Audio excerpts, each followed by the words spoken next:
Your Excellency Wamkele.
Testing. Yes.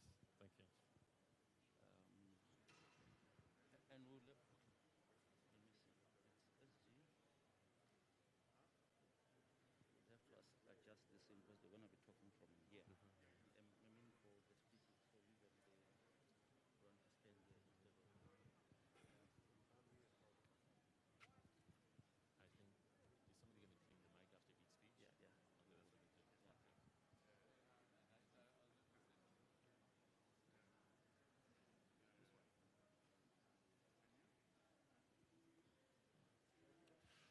Good morning, everybody. We're going to get started in a few minutes. If you can please take your seats.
All right. Good morning, everybody. Good morning. Thank you. Thank you. I know it's a bit early. Welcome to our seminar this morning. It's our seminar on, let me take this down. Our seminar on, as you know, value chain developments under the Continental Free Trade Area. My name is Acha Leke. I'm a senior partner with McKinsey, and very excited to be here. We've been working with His Excellency and the team over a number of months to really help develop an inclusive private sector strategy. And we focus on a number of value chains, which we'll discuss today. And we wanted to use this session to get your input, share some of our findings, some of the emerging recommendations with you, and get some of your reactions to these as we finalize that. And so the plan for this morning, we're probably going to spend about an hour, 15 minutes. We wanted to start with a set of opening remarks, and then we'll have a panel discussion, but I think of it more as an intimate discussion given the group here. We'll have a panel discussion. And then at the end, as you leave, as you may have seen, we have a gallery walk. So we've looked at a number of value chains, looked at pharmaceuticals on this side, looked at agriculture behind, looked at automotives on my left. So I'd encourage you to actually go through the gallery walk and see some of the findings, some of the recommendations, and share your thoughts with us that we can then incorporate as we finalize the document. But to get us started, let me invite His Excellency Wamkele Mene, the Secretary General of the African Continental Free Trade Area, for his opening remarks. Your Excellency.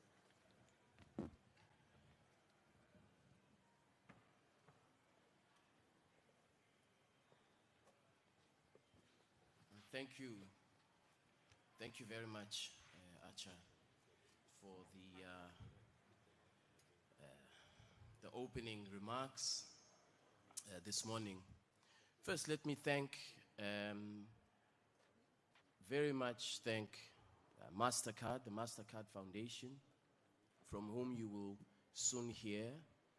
The MasterCard Foundation supported our work on, and will continue to do so, on the development of value chains, the study that was done and will be presented to you in a summary form this morning.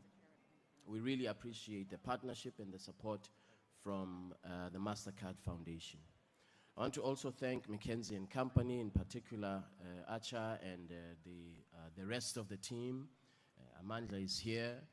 The rest of the team that was involved in this work and that developed this strategy, very important strategy.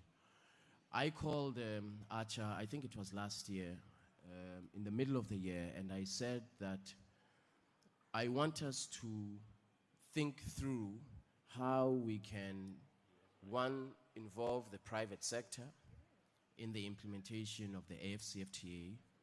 Second, how we can, and more importantly, how we can develop a private sector strategy that is inclusive in terms of women, creating opportunities for women businesses and for young entrepreneurs. And so the underlying theme throughout this strategy that has been developed is the inclusivity aspect of the private sector strategy. They've done really a fantastic job in a short space of time. Some of the staggering numbers that they presented in the report is that there will be interventions in a number of value chains, transport and logistics, agriculture and agro-processing, pharmaceuticals, and the automotive sector. As Acha said, these, the gallery that we see behind us. And the reason that we focused on these value chains is because of the labor-intensive nature, the job-creating nature of these value chains, and of course, the fact that these are the value chains that we know from the development of other regions, the economic development of other regions, we know that these are the drivers of industrialization and industrial development across the world. We also know that the idea that we will industrialize our continent without focusing on manufacturing as a starting point, that it won't happen that way. We need to start with the manufacturing sector, with developing an industrial base, and then we can graduate from there, or even at the same time, we can pursue a services sector development strategy as we implement the AfCFTA. So the numbers are staggering. These value chains, where we make specific interventions with the private sector, the value chains have the potential to add over $11 billion annually in production and over $5 billion annually in intra-Africa trade, more than double the current contribution of these value chains to current intra-Africa trade patterns. This will increase production and trade and create over 700,000 jobs. 55% of these jobs will be for women and youth. These are the predictions. Staggering numbers, but as I keep emphasizing, they will always remain positive projections if we don't have a very clear strategy and a very clear implementation action plan for Africa's industrialization. The second very important, noteworthy point that the study makes is that we have to have, once we start developing our own productive capacity as a continent and our own manufacturing capacity, we will have to follow that through with a campaign to encourage African consumers to buy made in Africa.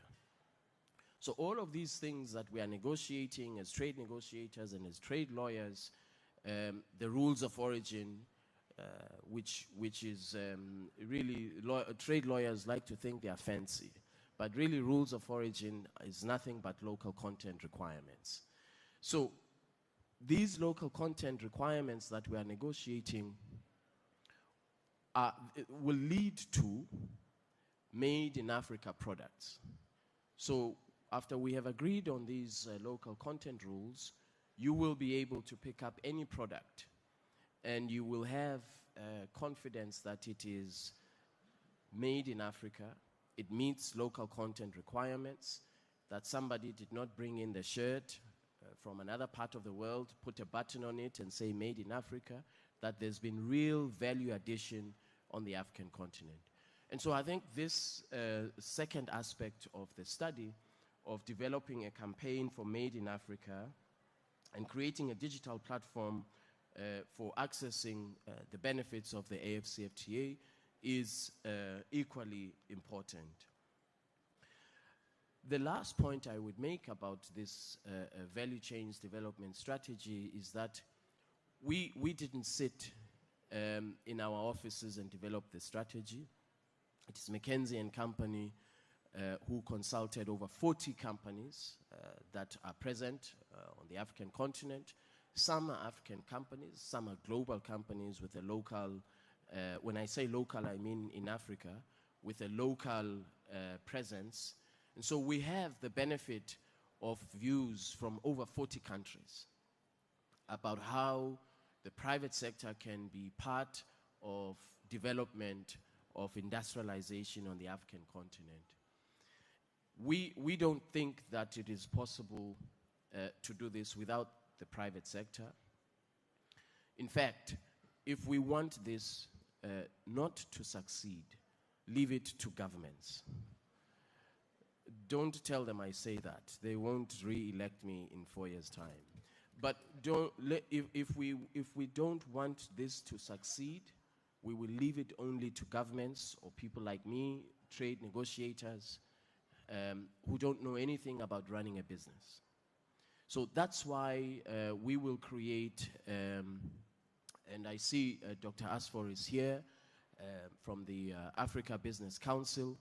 We will create a platform for private sector engagement, African private sector engagement to make sure that the private sector in Africa is part and parcel of the implementation process, that we are constantly engaging, not only on the margins of World Economic Forum Africa or the margins of the Intra-Africa Trade Fair, but that all our private sector formations on the continent are part of implementation of this agreement.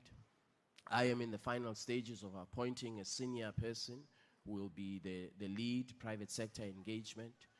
As an outcome of the work that MasterCard Foundation is supporting, we will have an enhanced private sector engagement team, hopefully by the end of the first quarter of next year. And this team will focus on the value chains that I mentioned, pharmaceuticals, the auto sector, logistics, agro-processing, and so on.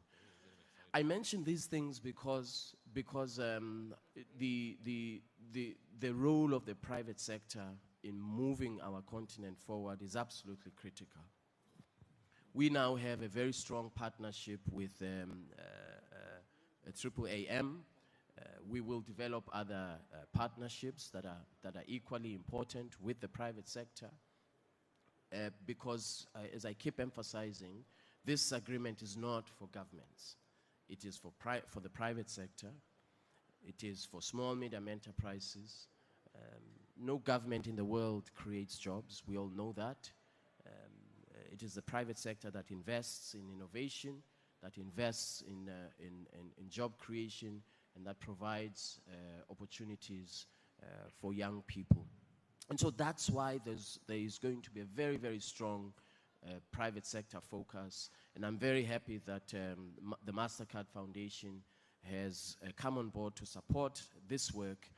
And what's interesting is that the support that MasterCard Foundation is providing is not, it's not because we want a private sector a strategy per se, but we want a private sector strategy that has very strong dimensions of inclusivity for small, medium enterprises, for women, and for young people. So, welcome to everybody. I was given a speech. My colleagues worked diligently overnight to draft speaking notes. I'm sorry I didn't read the speech, but I thought that it's important to underscore some of the points that have come out very strongly from the study. So thank you very much. Thank you, Your Excellency. I'm sure you mentioned all the key salient points from the speech. And we'll come back to some of the numbers and some of the value chains. Another critical partner in helping us achieve our aspirations in intra-Africa trade, of course, is AfCFTA. And so we're very happy to welcome Mr. Dennis Denya, who's the Executive Vice President for Finance, Administration, and Banking at AfCFTA, to share his opening remarks as well.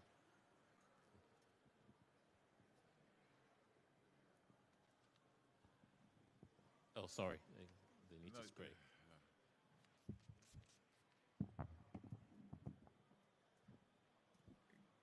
Good morning, ladies and gentlemen. Let me begin by acknowledging His Excellency, the Secretary General of the AfCFTA Secretariat, and the newly elected leader of the African Business Council. I was invited last week to the AU Private Sector Forum in Cairo, and she spoke passionately about the private sector involvement in the implementation of the AfCFTA. I was going to take the approach that the Secretary General took, just speak from the head. But I don't want to disappoint my colleagues who prepared a speech for me. So I am going to read a speech. Otherwise, people will not prepare speeches for us in future. Now, for those of you who don't know AfCFTA, AfCFTA is a partnership organization. From its inception, it's a partnership between governments and the private sector, It's a partnership between Africans and non-African entities. And our principal activities are geared towards enabling the private sector to expand and develop our continent. So we really focused on assisting you as a private sector achieve your goals. At the event that I spoke about, which is the African Union Private Sector event, I made extensive remarks about why we feel that we should continue to support the private sector. And it's important that I repeat some of those things that I said there, because I believe that the private sector is crucial in realizing the aspirations of the AfCFTA. Because without the private sector, we are not going to achieve our goal. And AfCFTA has been working with the Secretariat. We support them financially and in terms of capacity as well, because we believe that it is important that it succeeds. And one of the initiatives that AfCFTA has put in place is this trade fair, which is the second trade fair. You know that there are over 1,000 exhibitors here, over 11,000 visitors here. And this kind of platform allows you, the private sector, to meet, discuss, and make investment decisions. And I believe that it is safe to say that the future prosperity of the Africa continent is in the hands of the private sector. AfCFTA recognized this factor. So we created a number of platforms. During the opening session, President Orama highlighted the number of initiatives that we put in place to support the private sector participate. He spoke about the Africa Trade Gateway, which is an electronic ecosystem geared towards enabling you to increase your business. If you look at the Pan-African Payments and Platform System, it allows you to get paid in your local currency. It allows you to reduce the cost of transactions. If you look at the Trade Information Portal, it gives you information about opportunities in your neighboring countries. If you look at the regulatory platform, it gives you access to what the regulations are in the African continent. The bank has also put in place the Africa Trade Facilitation Program. We have onboarded about 480 of the 600 commercial banks on the continent. We're providing $8 billion worth of confirmation lines to ensure that those of you who are involved in intra-regional trade have the means to do so. We have also set up the Fund for Export Development, which will provide quite a bit of the MasterCard Foundation. They've been incredibly supportive of the African Continental Free Trade Area. They've been incredibly supportive of many institutions across Africa. As you probably know, they're one of the largest foundations in the world. Their goal is to help create 30 million jobs across the continent by 2030 with a focus on women and youth.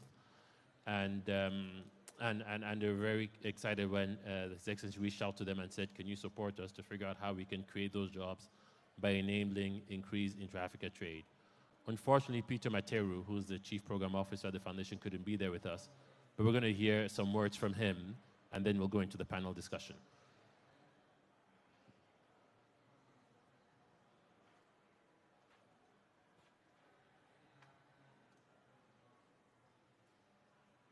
Your Excellency Wamkele Mene, distinguished colleagues, ladies and gentlemen, good afternoon and greetings from the MasterCard Foundation.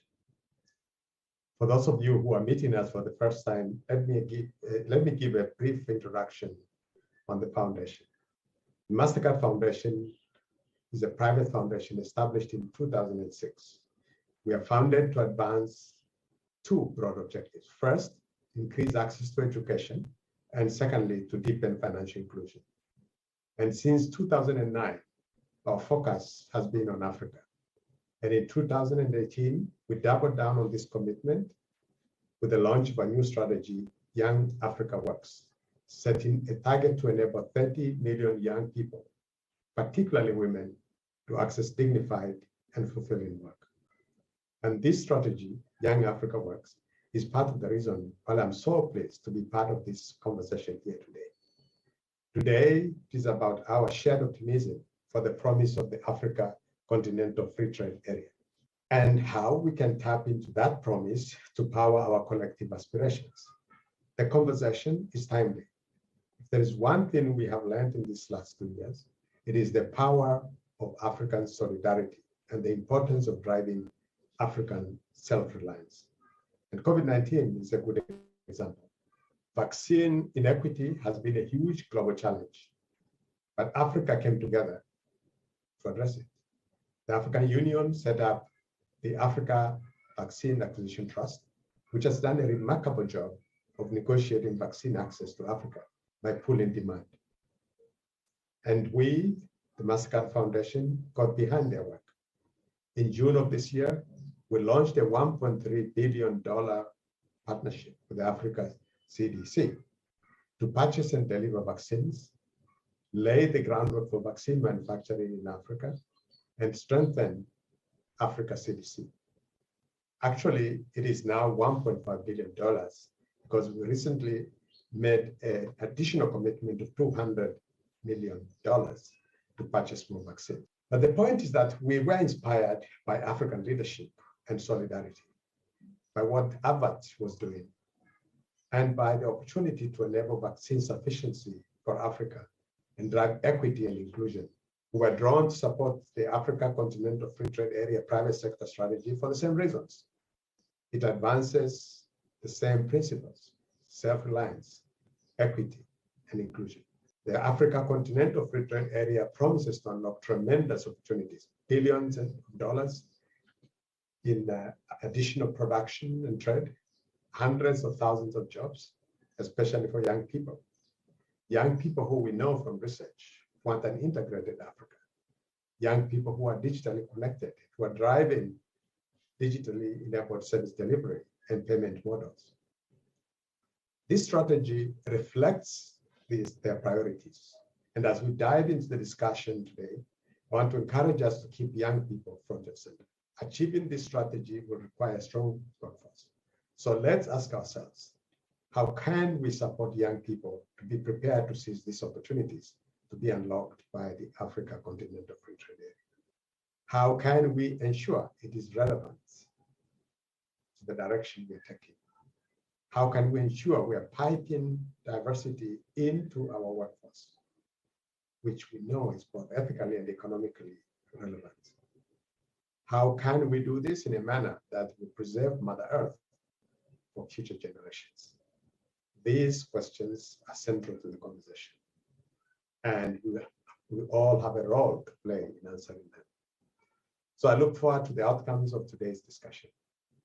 And please be assured that the MasterCard Foundation remains committed to unlocking the full potential of the Africa Continental Free Trade Area, to power Africa's growth and competitiveness, and to create dignified work for young people. Thank you.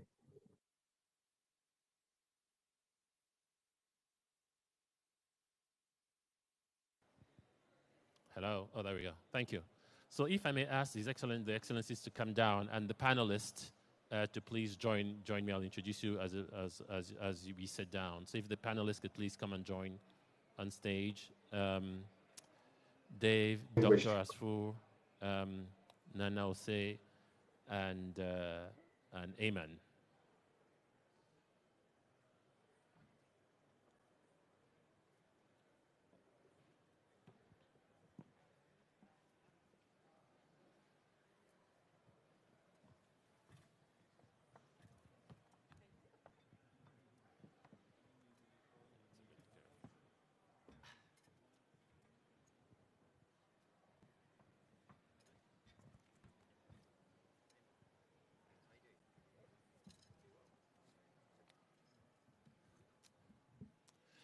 All right, so after the speeches, we're going to get concrete and talk about these value chains and what it's going to take to unlock them. And for that, I'm joined by, as you can see, 4 distinguished panelists. So Dave Kofi, who's the CEO of the African Association of Automotive Manufacturers, AAAM. We have Dr. Amani Asfour, who's the president of the Egyptian Business Women's Association, but more importantly for us, as of a few days ago, the confirmed president of the Africa Business Council. Maybe can we clap for her? We have Nana Osebonsi, who's the chief executive of the Private Enterprise Federation of Ghana. And we have Ayman El Sogbi, I tried, who's the senior manager for intra-Africa trade and corporate finance at Afreximbank, right? So maybe let me start with you, Dave. Automotive, when we look at automotive today, and H.E. shared some of those numbers, there's about $40 billion of trade of automotive and automotive parts across the continent, of which only 10% is within intra-Africa, right? So a lot of it is imported.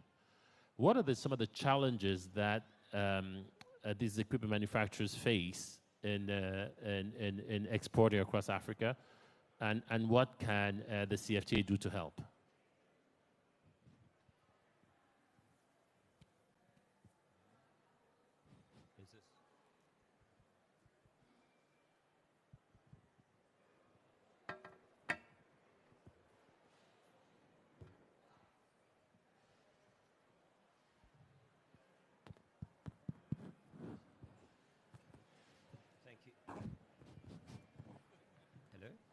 It's not working. Is it working? I think it's on.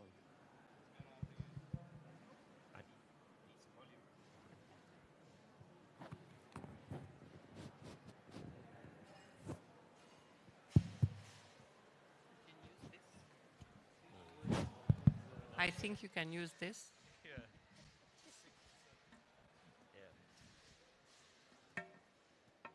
Thank you for the opportunity. And the the African Continental Free Trade Area will provide the scale that's required for competitive manufacture. If you look at the automotive industry, it's an extremely competitive industry, and one requires the volume to be able to trade effectively, to be able to export within Africa and outside of Africa. So we have a vision where we believe that by 2035, the new vehicle demand will increase from 1 million to 5 million.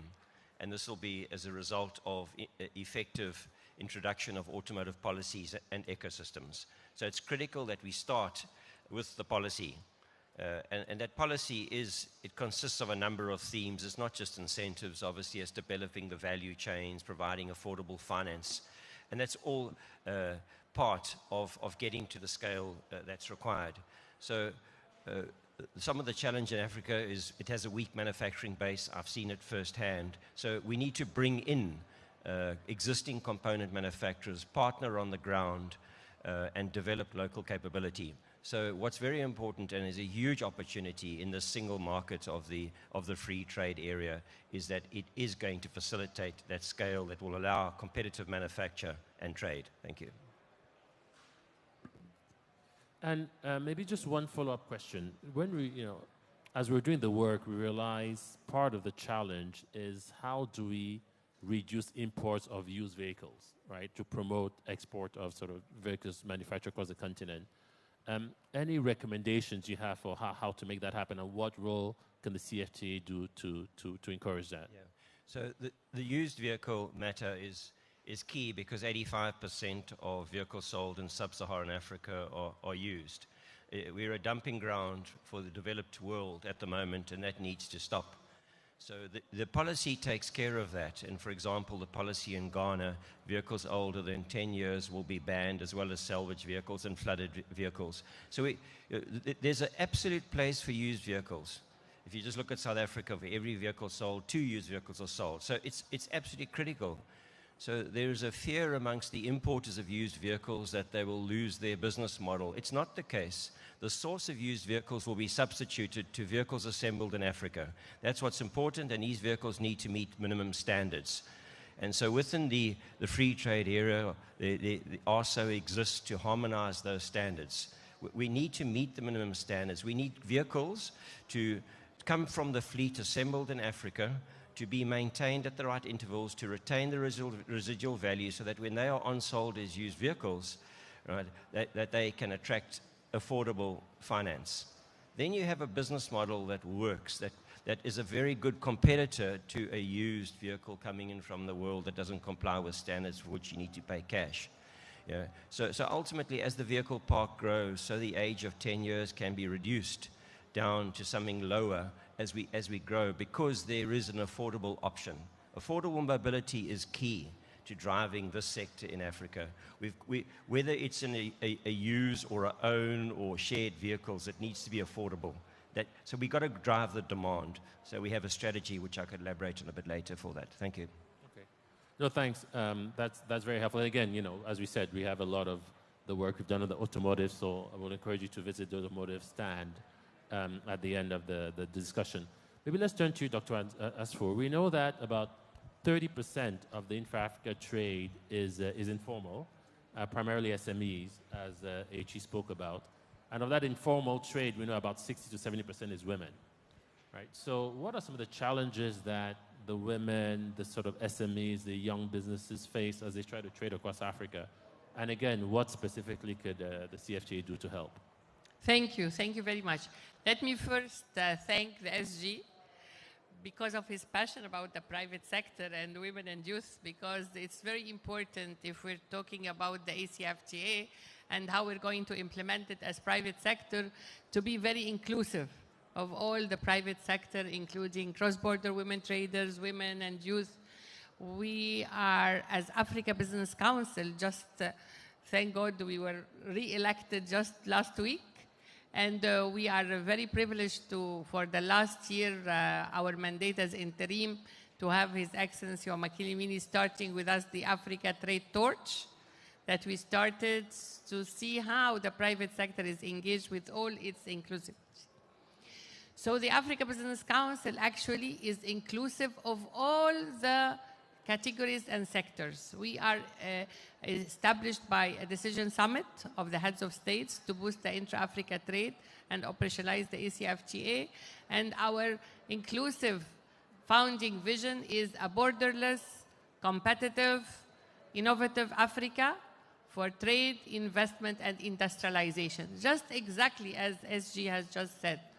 And our membership actually is about the regional economic blocks business councils. It's about the continental private sector association, the chambers of commerce, the private sector federations, the union of industries, the manufacturer associations, the chambers of commerce, the regional economic blocks business council like COMESA Business Council, the SADC Business Council, West Africa Chamber of Commerce, private sector federation. So it's the inclusive body.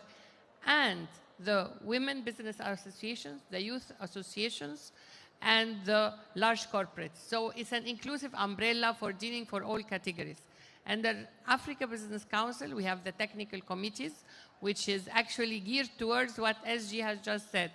The sectorial, like for industrialization, we have for tourism, we have for agribusiness and agriculture, we have the financial services, we have the healthcare industry and pharmaceuticals. So, and each technical committee will be led by the expert in this private sector. For women and youth, it's very important because in the informal sector, just as you said, we have huge category of our cross-border women traders. How are we going to deal with them? How we are going to build their capacity? How jointly with the AfCFTA Secretariat, we are really building the capacity of the private sector. As I was chair for COMESA Business Women Associations, I went personally to do this questionnaire between, for the cross-border women traders between Zambia, Zimbabwe, Egypt, and Sudan, Djibouti, Ethiopia. I asked the women there, do you know anything about the simplified trade regime? Anything about COMESA? They knew nothing. So the exact role of all of us. And I thank the SG for really his belief that he was going to have a private sector department to deal with us as private sector. How do we really make awareness about the ACFTA for all our categories, the large corporates and the cross-border women traders, the young entrepreneurs and the big chambers of commerce?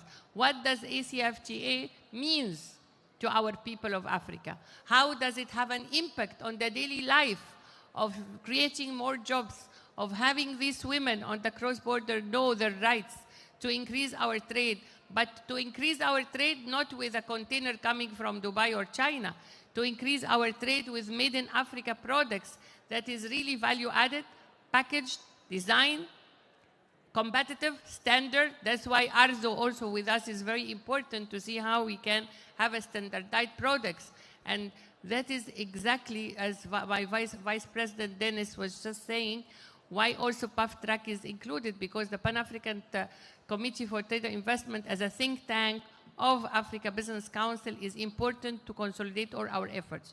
So for women and youth, it's very important, because what we have to do really now with ACFTA Secretariat is to have that, I call it the triad of empowerment, 3 pillars: private sector strengthening, including women and youth, policy advocacy, and product development. Private sector strengthening is about having business incubators, business development centers for all our women and youth that was going to be connected to see mapping exercise, what's existing on the continent, and we use it.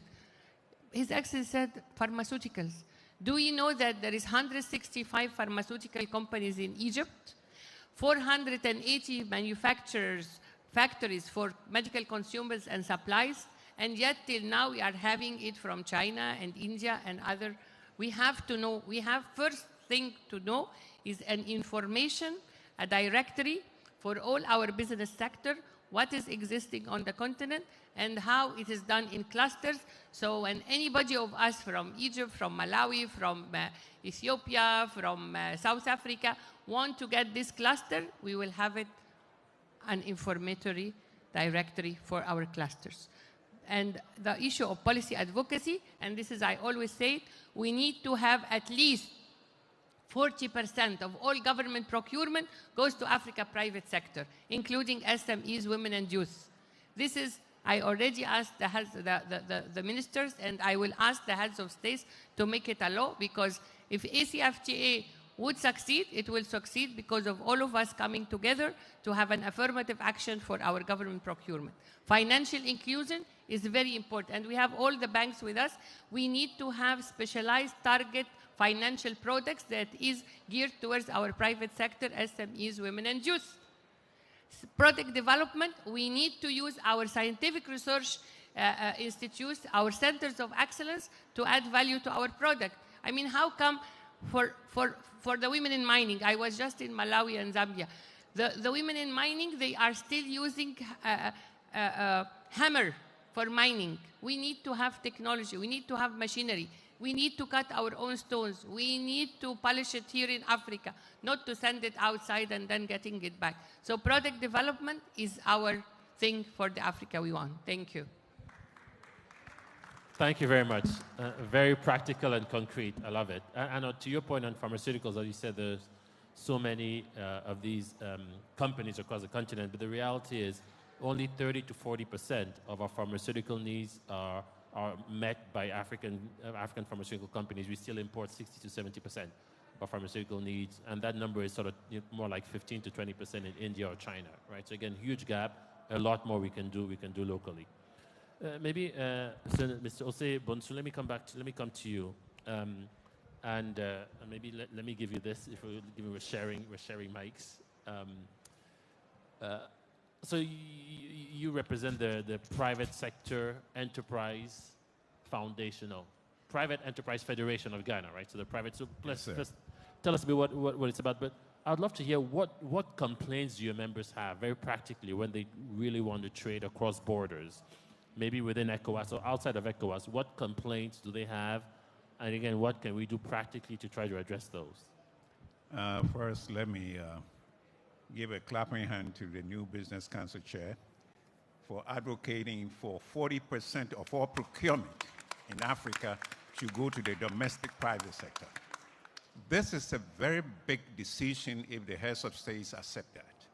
The volumes of business that will be created to the African businesses. So thank you for the initiative coming out of the building blocks. The difficulty we have is a plethora of policies across board. If anybody is trying to do business between Ghana, Togo, and Cote d'Ivoire, you have a variety of policies that are disjointed that you have to meet. You have a variety of stumbling blocks, non-trading barriers. These are issues that affect the businesses. And the cost of that makes the African business or the West African business not tenable against anybody else. So what we need to do is harmonization of policy framework. I'm very grateful to the Secretary General for setting up a private sector strategy. The private sector strategy is how we're going to do business in Africa. How are we going to do business with our SMEs, small, medium, and enterprises, who don't have that much of education, whose level of business at the lowest level that unless we babysit them and handhold them, they cannot even make ends meet. And to boot is the cost of doing business in our environment, the cost of capital. So setting aside a strategy to make sure that the businesses understand what it needs, the businesses know what it needs to be done, and the value chains that go with it. What are these value chains? A chain of command across board. If you don't know the ropes, how are you going to follow suit? You have Unilever in West Africa, in Ghana, Nigeria, Togo, and Cote d'Ivoire. Every location has different performance indicators. Every location has standards that are different. Unless we streamline these standards, we'll be chasing shadows. So to me, the real reason to harmonize the private sector strategy is to make sure that we all understand each other. We all know what it requires of us. And we toe the line and make sure that the cost is not prohibitive in a way that the cost of capital in our environment. Look at cost of capital across Africa, the highest ever. The cost of energy, the highest ever. Governments don't trade. It's private sector that does the trading. And if private sector is going to do the trading, then they should dictate and work with the government agencies to determine what the trading mechanisms are, what the rules of engagement are. And these are things that the Secretary General mentioned, the rules of origin. Ghana, we used to call it the local content. So the local content should not be below certain threshold for an African product that is tradable across Africa. If we don't do this, and we allow the local content, we allow the rules of origin to deteriorate to a certain level, to less than 45%, there goes our capital. There goes our resources. Africa did not trade among itself because we all have the same raw material base. And now if we're looking at the continental free trade, and we're going to develop products, the products that are tradable should be containing not less than the maximum percentage of our local content. Other than that, we're not going to be able to make it. We have the market, we have the youth, we have the resources, so what are we waiting for? The only thing that Africa has shied away doing is not creating the financial resources, which is not difficult to do, because we have McKinsey and others, and Morgan and JP Morgan and others who can assist us to go to the market and raise funding. So let's do what needs to be done. Our SMEs, our youth, the population of Africa, less than 35% is more than 50%. Are we going to leave them on the ledge that they cannot survive tomorrow's competition from the mature economies? No. So let's find ways to boost their morale, boost their capacity, competency, technical skills. These are issues that I think that we should be looking at so far as the continental free trade is concerned. Unless we build the competency and capacities of our people, our young population, they will be found wanting, and they will not be able to compete in that environment. Thank you. Thank you. Thank you very much. Very, very clear in terms of the challenges and what we need to do. We're going to come to you in a second, so if you can prepare mics to bring to the group. But before that, let me come to you then, Eamon. I mean, we've heard a number of challenges, right? We've heard issues around, policy discrepancies. We've heard issues around financing. As you can imagine, we've heard issues around awareness of opportunities across the continent, logistic costs, and even access to these opportunities, right? The 40% procurement law seems to try to increase access to these opportunities. And I know the EVP spoke about at a high level about some of the programs you have, but can we get, do you have specific programs that help address some of these issues? And if so, what are they, and how can we promote them more across the continent? Thank you very much, Mr. Moderator. Let me start by thanking you for having me. I'm very honored to be among such distinguished panelists. And let me start by a comment. When we started our intra-African trade strategy at AfCFTA 5 years ago, everybody was talking about barriers and hurdles to intra-African trade. Today, as you can see and as you have noticed, no one talks about barriers anymore. Everybody's talking about opportunities, initiatives, and actions taken on the ground to boost and promote intra-African trade. So I think we have made a huge success over the past 5 years, and this means that we are all aligned. African multilaterals, policymakers, political leaderships, African banks, and the business community. We're all aligned in achieving the intra-African trade goal. AfCFTA has taken it upon themselves that we re-engineered the whole strategy of the bank around intra-African trade. The arrowhead strategy of the bank is promotion of intra-African trade and investment. And it's hinged around 3 main pillars: create, connect, and deliver.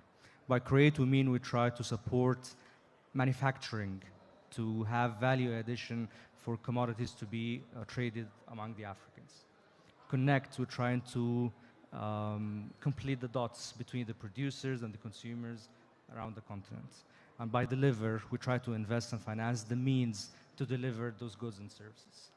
And we really have developed over the past 5 years a numerous of very supportive and impactful financing programs and initiatives to achieve this goal. And let me tell you that over the past 5 years, we've disbursed a total of $20 billion US dollars in support of intra-African trade transactions. $20 billion US dollars over the past 5 years. Thank you very much. Thank you. And we're continuing. We're continuing with this strategy for the coming 5 years as well. One of the main programs that we have is that we try to find, identify, and support large African corporates that have the expertise, track record, and the means to do businesses outside of their country. And compete really with international players. The likes of El Suidi of Egypt, the likes of OCP of Morocco, the likes of Dangote of Nigeria. And over the past 5 years, we have dispersed a total of $5 billion US dollars to 15 African companies of that sort. Why we're trying to do that? We're trying to make a big impact at the beginning. We're trying to be very impactful and make a great push to intra-African trade by supporting those companies. For example, for Sweden, we helped them compete with General Electric in winning power construction contracts in Angola and other countries. So really, we see this as a very important initiative to empower our companies. Many might argue that the barriers to intra-African trade is infrastructure. We don't support that. We see that the main barrier to intra-African trade is the lack of market information and the lack of the means of financing. So if we can bridge those two things, many things can happen. So if we can provide our African companies, if we can empower them with the market information, and if we can empower them with the means of financing, many things will happen with African institutions. Other things, of course, we try, if we talk about that intra-African trade is low, intra-African investment is even lower. You don't find many Africans investing in other African countries. And that's why we developed a program that we call Intra-African Investment Finance and Guarantee Program. And by that, we provide financing to African companies to make acquisitions and investments in other African countries. And we provide guarantees to help de-risk the opportunity so that we encourage Africans to do more investments in other African countries. And of course, while we are doing intra-African trade, we cannot neglect the pivotal role of the African commercial banks. So we also have programs to work through African commercial banks because they have a wider reach to a wider clientele base which we cannot, of course, support on our own. Also, export trading companies is very important. There are many African producers who do not have the know-how or the expertise or the market knowledge to export on their own. So we try to support the emergence and expansion of export trading companies that can help disseminate goods from various African producers and then unleash them to many African consumers in multiple jurisdictions at the same time. The automotive industry, we have a $1 billion facility, automotive support facility, to help the expansion of the manufacturing of automobiles, or even just the spare parts and components of the automobile business. The AfCFTA, I think SG can testify for us that we are in the heart of the implementation of the AfCFTA agreement, and we really thank him, Your Excellency, for the valuable partnership. We couldn't have done this without you. And we developed a $1 billion adjustment facility for the implementation of the AfCFTA to help the countries adopt and implement the AfCFTA agreement. And then we provide them with the financing to help them adjust and compensate for possible losses for implementing the AfCFTA of tariffs or whatever. Gotcha. So we really have various, there are much more, but I don't want to take much of your time. I've just given a glimpse of what we do and what we'll do, inshallah, in the coming future for the support of the intra-African trade. Thank you very much. No, thank you. Very impressive. Wow. All right, so let's open it up to questions. We have some mics, so can you just, if you have a question, come to the mic. We may take 2 or 3 at a time. We probably have another sort of 5-10 minutes. Any questions, please go straight to the mic right there. And please just introduce yourself and let's keep the questions short so we can try to get as many as possible. Thank you. Thank you very much, Mr. Chair. And thank you, dear panelists. I am Martin Funke from Cameroon. I'm a member of the steering committee of the Pan-African Agribusiness Apex body. My question goes toward what I heard about automotive and local content. I have a concern here, and this might be the concern that many of us have here. You said something about affordability. That's a fact. And another thing is, when I remember what the Secretary General said about bringing a shirt from somewhere and adding a button on it, is this not going to be the case for automotive if we limit the strategy to just having assemblage of parts that come from elsewhere? That's one thing. Is there any strategy that you have to avoid this? Okay. And as for the affordability, what do we do for normal citizens to have enough to buy a car, for instance? Thank you. Thank you. Was there another question? Yes, sir. If you want to come to the mic.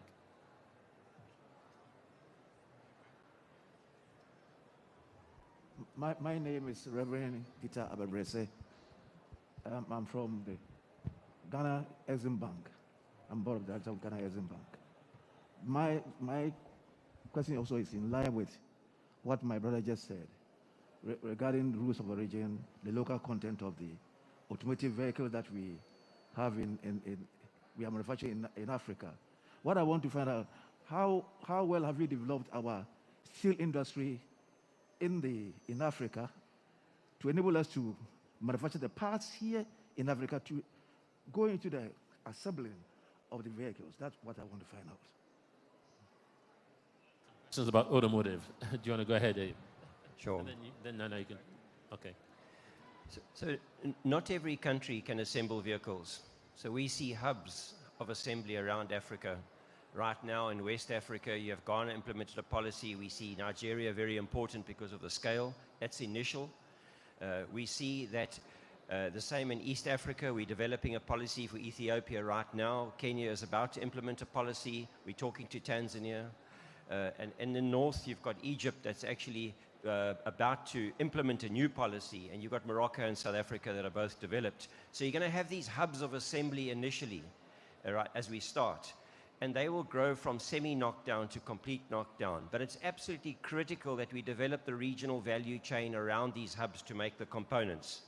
That is fundamental, because it's important that this is an inclusive development plan for Africa. It's critical. That's a given.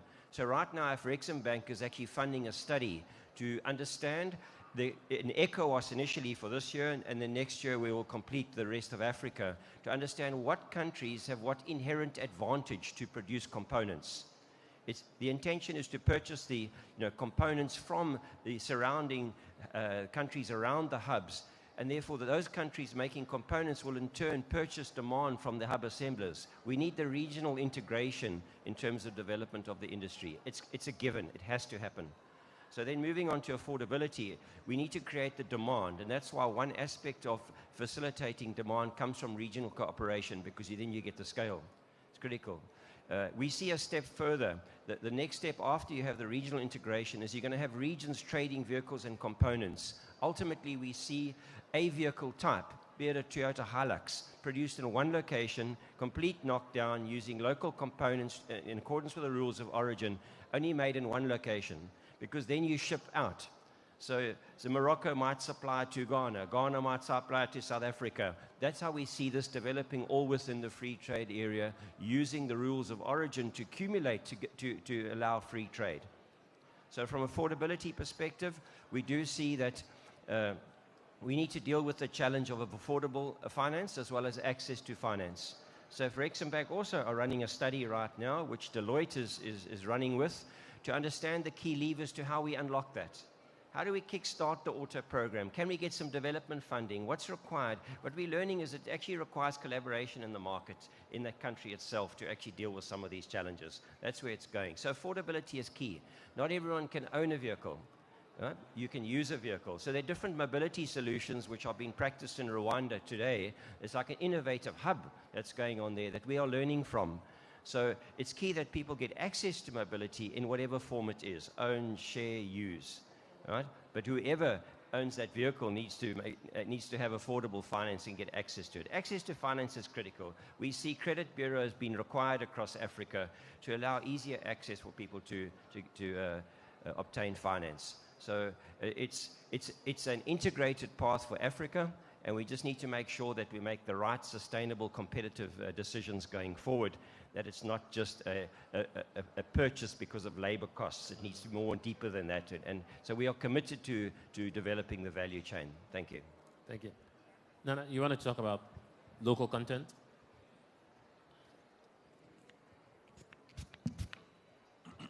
Indeed. What's the relevance of local content? Meaning that we take the African spare parts, we take the African raw materials, and plow that into a product development.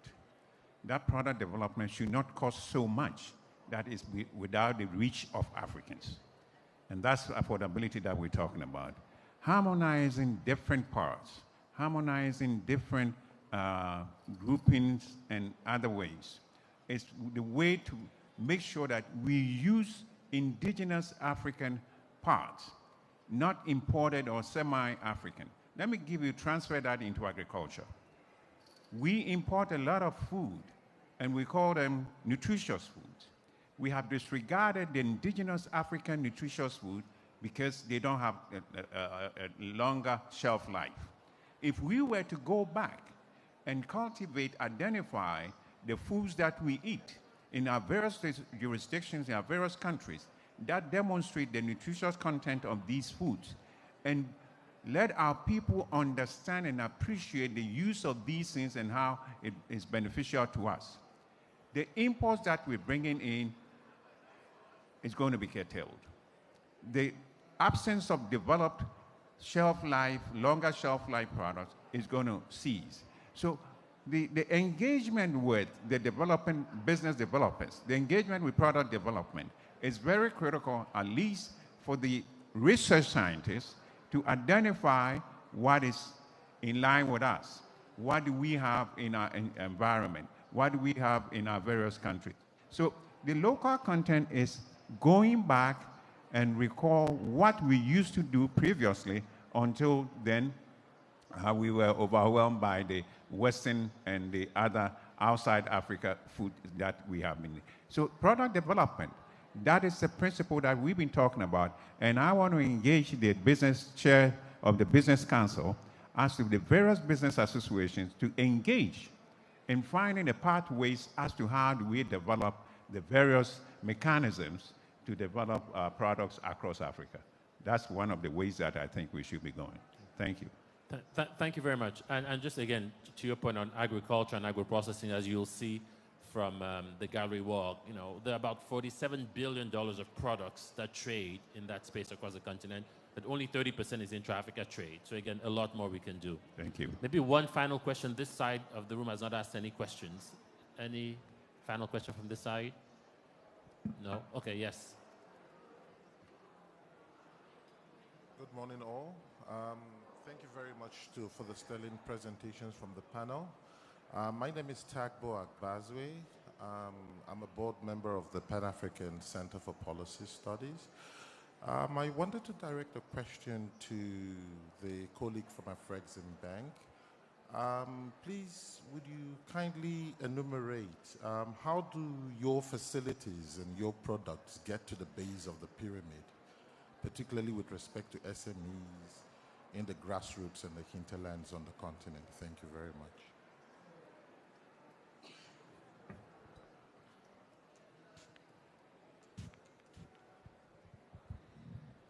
Thank you very much.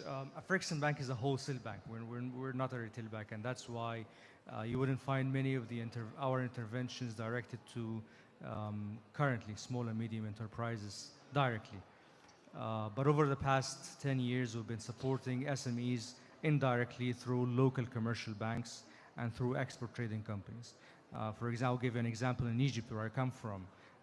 We have dispersed over $1.5 billion to local commercial banks, state-owned commercial banks, to be on lend to small and medium enterprises. However, we are developing currently an SME incubation facility, an SME development program, through which we'll be able to direct our financing directly to small and medium enterprises. This is a huge segment in Africa, and it's taking a big part of our strategy. And there will be a lot of financing programs, a lot of interventions directed to SMEs. We are starting with a training program. We call it How to Export program. We're trying to train African SMEs to prepare themselves to go on the export markets in other African countries. And we've done this program in Egypt, we've done it in Nigeria, we've done it in Rwanda, and we're going to do another one in Cote d'Ivoire. I've participated myself in some of those training programs, and we've really had very good interactions with African SMEs. So you're going to see a lot coming in the near future, indirect financing to small and medium enterprises. But it's just to give you an idea of what we're doing now and what we did. Thank you. Thank you. So before I invite SG to close, maybe I'll ask one final question to each of the panelists.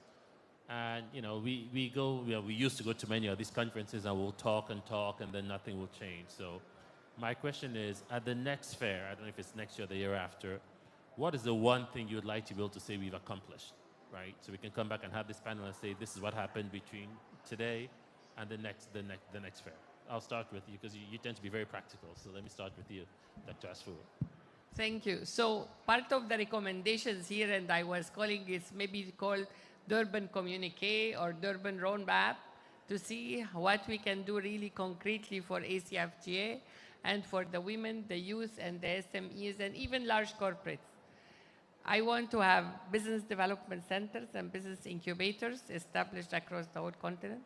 We have started a program called Hunting for Africa's Unicorns for youth startups, and we did it last week.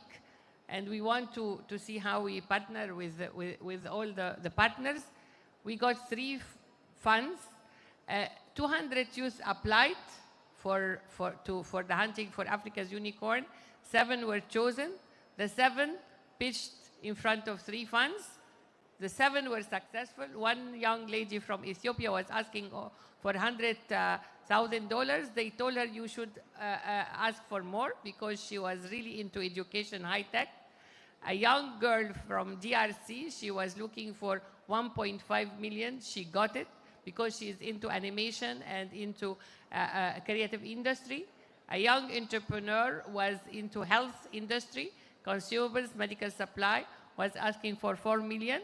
He got it from the 3 funds, Sawari Fund, Joa Fund, and Black Line Fund. What we need is concrete actions for our youth, for our women, from SMEs, and to have next intra-Africa trade, we say, okay, this is the amount of deals we did, this is the amount we empowered our African youth and women. This is really the roadmap for Durban Communique. Thank you very much. Thank you very much. Very practical. We got two ideas, not just one. Thank you. Plus the 40%, of course. Amen. Oh, thank you very much. There is no a clearer and more practical approach of Rexim Bank than the intra-African trade that we are in now. We really, this is the second round. When we thought of doing the first round, we had so many doubts, so many doubters that it will be a success and Africans will really come together to interact and do business. But we've done the first one, succeeded. The second one is even more successful. We have more participants, we have more interactions, and we have a deal capturing mechanism in the trade fair. We're trying to record every deal discussed during the trade fair, whether commercial deal or financing deal, so that we can follow up on the execution. In the first round, we recorded about $30 billion worth of deals, and over the past 2 years, we've been following up on execution, and around 20 billion out of that were executed and completed. So we'll be doing the same in this round, so that we come out of practical and really impactful outcomes of the fair. Thank you very much. Perfect. So we'll figure out, how many deals we have executed, and when the next one is going to happen. All right, Nana. Thank you. I think it's no-brainer to know that we want to increase the volumes of trade across Africa, from the 20 percentile that we have now to at least about 40% that the Business Council Chair predicted that we're going to engage the ministers and the leadership of the African political levels in doing that. But what we want to see within that environment is the increase of participation by the youth. They are the future of tomorrow. So unless we build a capacity and competencies to be able to depend on research and adopt research to do, digitalization, that's one of the areas I would want to see enhanced in our daily business that we do. The cost of capital, can't say enough. Africa has never been able to raise its own capital to organize its businesses. That is one of the salient points that we did at Malabo, that we're going to influence the capital formation. We haven't done that. That's one of the things that within the 2-year period, when we get to the next Continental Free Trade workshop, we will be able to stand tall and say that we've been able to raise volumes of capital at affordable pricing that will allow the African businesses to tap into. Then the products that are tradable across. The volume is there. What are we producing to trade across Africa? Not from China, not from anywhere else. Developed within, from research work done in Africa. That's what I want to see going down tomorrow. Thank you. Thank you. So youth, and by the way, maybe I'll put there's a session on Saturday on youth in trade, so very applicable to that. So youth, capital, and the Made in Africa products. Dave. From my side, there's 2 aspects I'd like to see. The first is I'd like to see at least 5 joint ventures taking place in a region where there's an infant auto industry. Right? And so by the next trade fair, that would be 10, for example, in supporting Ghana from the region. And others where we are implementing policy. The second issue I'd like to see is the digitalization on border efficiency. Because as we promote regional value chains, it's critical we get that border process efficient, because we're promoting cross-border trade into hubs and in return with vehicles. Thank you. So JVs and cross-border trade. Perfect. So hopefully we'll be back. When's the next one, by the way? Is it next year? 2023. Where? Next, hopefully in 2 years in Abidjan, we'll be back and we can reflect on these 8 commitments and see how far we've gotten. Maybe let me invite H.E. To say a few closing remarks.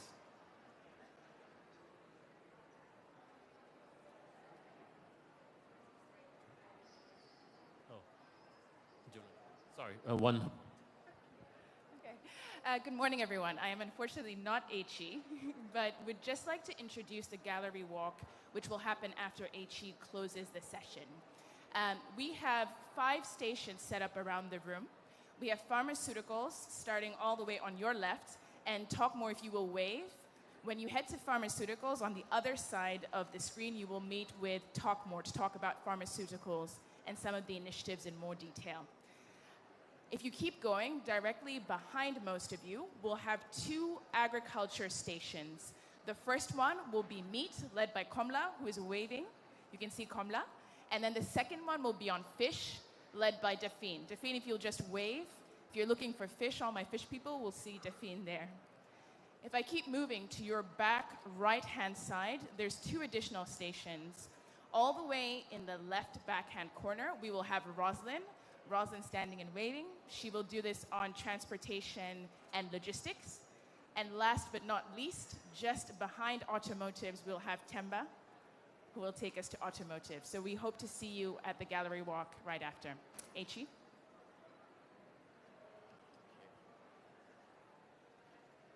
Thank you very much.